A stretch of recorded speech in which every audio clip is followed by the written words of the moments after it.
What is up? Hope you guys are having a wonderful day. Back with some more Dead Space Remake for you.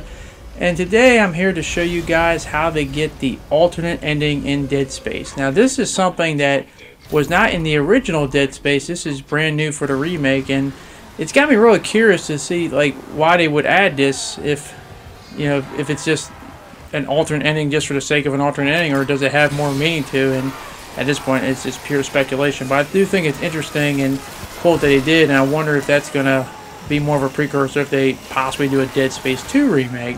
But you may be wondering, well, how do you get this alternate ending? Well, sit back, relax, and I'm going to showcase you how you can get this off. But the first thing you must do is you obviously have to beat the game at least once, because in order to get the alternate ending, you have to collect these shards, and they will not show in a new game. You have to be in a new game plus to be able to see these shards, and there's a total of 12 of them scattered throughout the game. And I'm going to show you in order how you can get these shards and when you can see them, because most of them are pretty much dead on right next to the objectives. Also, if you don't see some of these shards, it's only because I've already collected them, but I'll show you the spot where they are.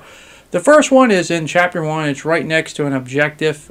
You got to get the one of the I can't think of what it's called, the cards to get the trams running, and you go in here. It's right next to the objective. It's right here on this shelf. You may have to punch the shelf or grab it to get it, because sometimes those papers get in the way, but it'll be right on that shelf. That'd be the first shard.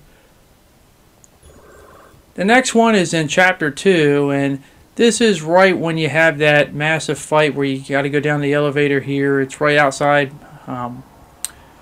the objective where you get the shock pad, but it's right in Dr. Kyne's office.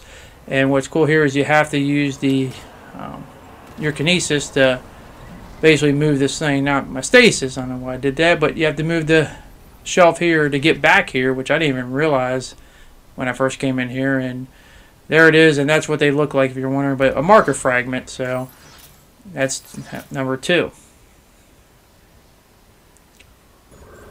The next one will be in Chapter 3. It's when you gotta fire up all the engines in here, and you basically gonna go right past the first battery electric thing here. It's right before the second one, but it's right in this back corner. As I said, this is where you have the massive fight. You gotta fight a bunch of necromorphs before you can fire up the engines. And it'll be right back here, right behind the second power thing. And I'll be honest, I thought something was about to come out there, which wouldn't surprise me in this game, but there's the third one for you.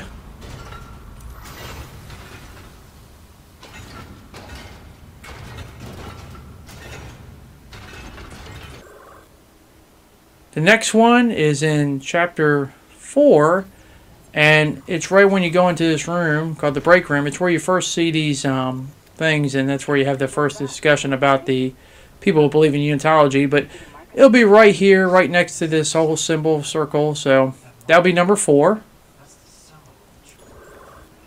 The next one is in Chapter 5, and it's when you have to lift the lockdown because Dr. Mercer shut down, so you gotta go back to his room, and it's right here on this table, right next to that thing. Which, I'll be honest, sometime I come in here, I think it's gonna come to life and get me, which wouldn't shock me in this game. But the next one is also in Chapter 5. It's when you first have to, well, not the first time you encounter, but when you have to fight the hunter and freeze him in this room. And fortunately, I get interrupted a bunch of times, because as I said, one thing about this game, you got to keep on your toes, because these necromorphs, they'll pop out of nowhere. And I think I'm going to get it, but nope, another one pops in, and I finish them off with the Ripper there. But you go right behind this freezing thing. It's right here on the top, so that'll be the next one.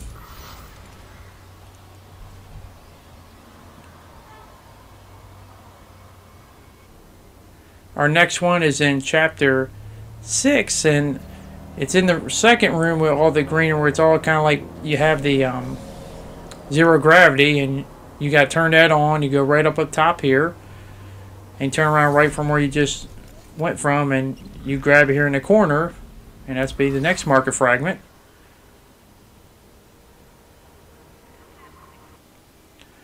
The next one is in Chapter 7. It's when you're basically trying to go on all the mining stuff, and it'll be right here on this table, right next to the health, and right next to this cute little gator guy who's too cute looking to be in this type of game.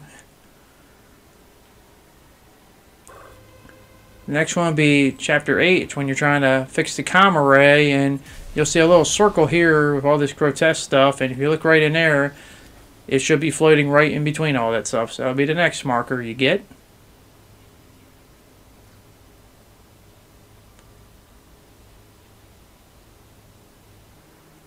Your next one is going to be in Chapter 10, and after you change the power with the battery, it should be right on this table. So that'll be your next fragment. That should be 10, I believe. And this one also is in Chapter 10. It's right when you talk to the con guy and he unlocks the door. You go right in here. It'll be right behind this bottle on this table where he has Amelia written right on it. So that'll be marker fragment number 11. So that just leaves one more fragment to make all 12. And this last fragment will be in Chapter 11, and it's right when you're transporting the marker all around the room. And you want to run all the way over here in this corner.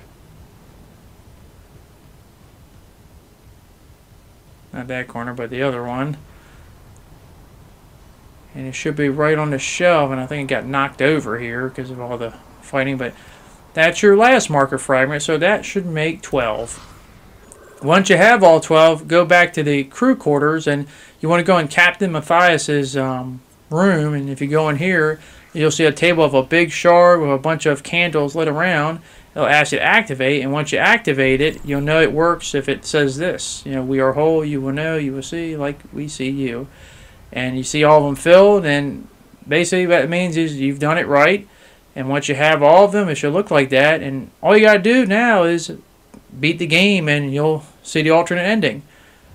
So right here, I'm about to finish the game, and this is obviously spoiler section if you haven't already figured that out. So if you don't want to be spoiled and see the alternate ending, turn back now. But if you do, well, you have been warned, so just sit back and relax. But that is going to be it. Hopefully you did get an idea how you get the alternate ending, and hopefully I can see you guys back in the next video. Thanks for watching, and I hope you enjoyed this alternate ending, and I'll see you guys later. Peace.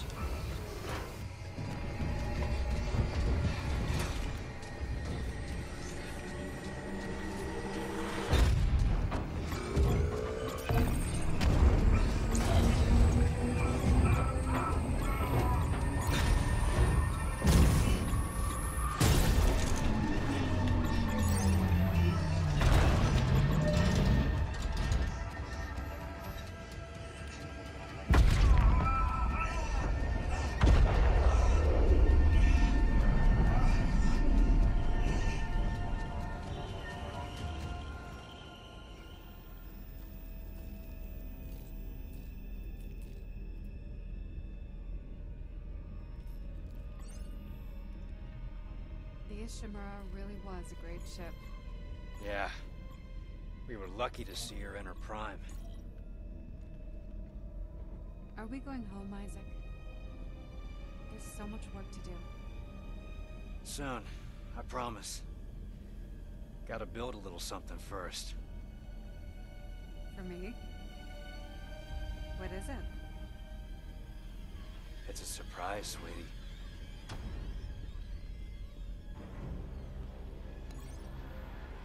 But I think you're gonna like it.